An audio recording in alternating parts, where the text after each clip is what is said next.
नमस्कार, मेरा नाम स्नेहा मिश्रा है। मेरी शैक्षिक योग्यता है बीएससी एमए मैंने 2 विषयों में किया, हिंदी लिटरेचर और इंग्लिश लिटरेचर। मैं छत्तीसगढ़ राज्य के बलौदाबाजार जिले की निवासी हूँ।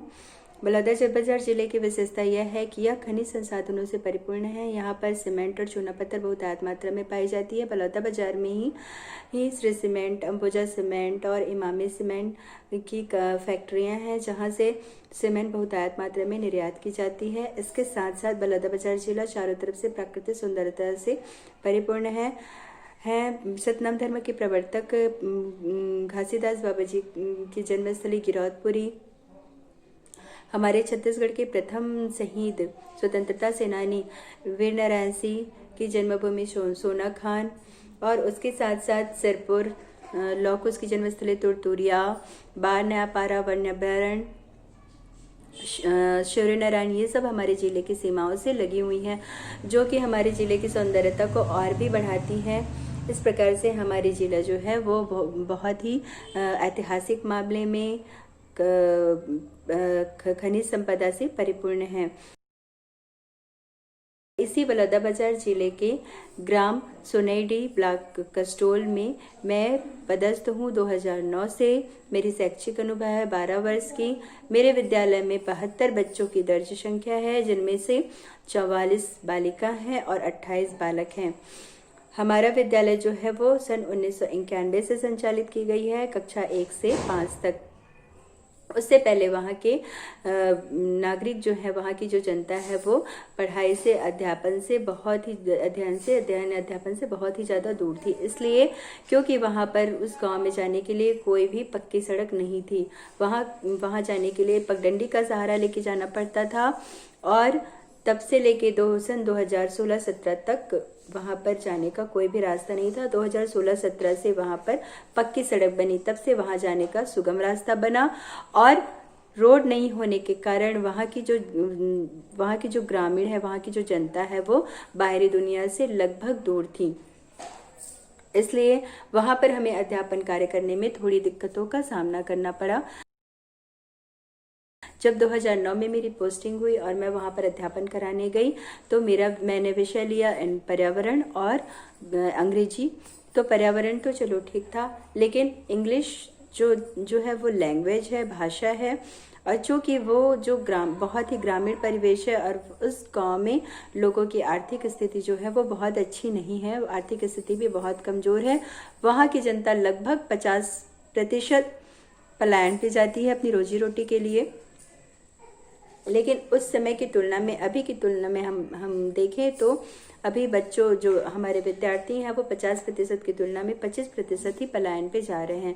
ये हमारे लिए एक बहुत बड़ी उपलब्धि की बात है, क्योंकि वहाँ के ग्रामीण थे, वहाँ के बच्चे थे, वो बाहरी दुनिया से दूर थे। इसलिए वहाँ हमको अध्यापन कार्य कराने में थोड़ी दिक्कत हुई, दिक्कतों का सामना करना पड़ा, क्योंकि हम मूलतः छत्तीसगढ़ के निवासी हैं, छत्तीसगढ़ी भाषा बोलते हैं। लेकिन मैंने जब मैं वहाँ अध्यापन कार्य करने के लिए गई, तो मैंने वहाँ पर देखा कि उन लोग मैं जो छत्तीसगढ़ी बोलती थी उसको भी नहीं समझ पाते थे। तो इस तरह से हमको बहुत ही ज़्यादा दिक्कतों का सामना करना पड़ा, और ख़ासकर मुझे अंग्रेजी पढ़ाने में उनको बहुत ही ज़्यादा दिक्कतों का सामना करना पड़ा।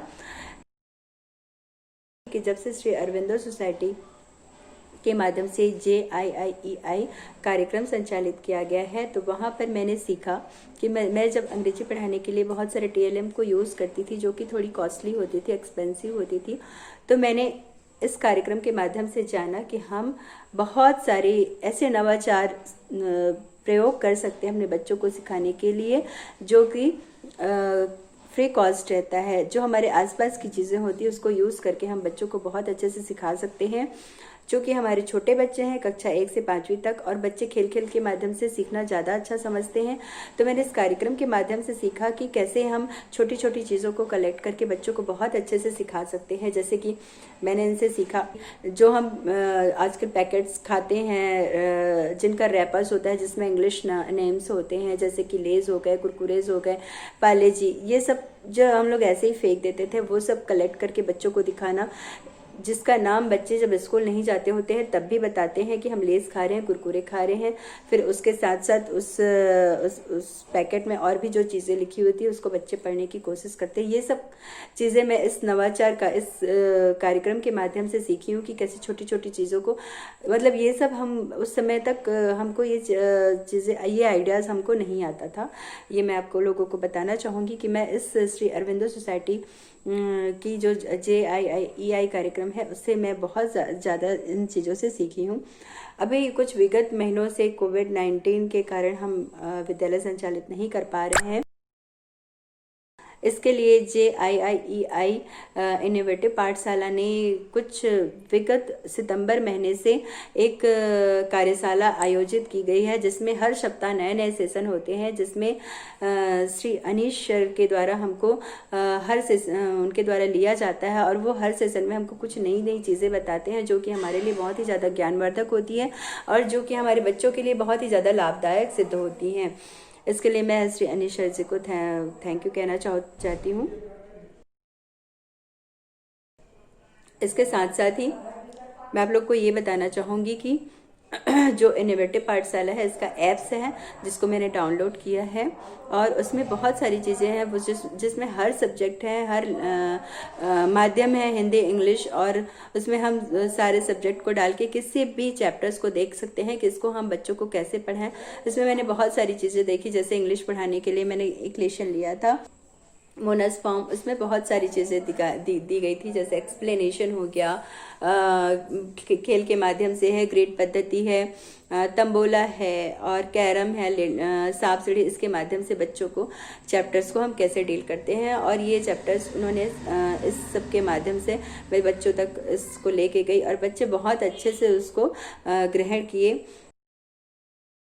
और मैं बताना चाहूँगी आप लोगों को कि मेरे बच्चे जो हैं वो अंग्रेजी में कैसे लगातार प्रगति किए हैं कि जो बच्चे हिंदी नहीं समझ सकते थे वो बच्चे, उन बच्चों की अभी की स्थिति में ऐसा है कि वो इंग्लिश की बुक बहुत अच्छे से रीड करते हैं, पूरी बुक्स रीड कर लेते हैं, उनकी वोकेबलरी बहुत अच्छे से स्ट्रांग हो गई, उनके पास शब्दों की बहुत ज़्यादा संग्रहण है।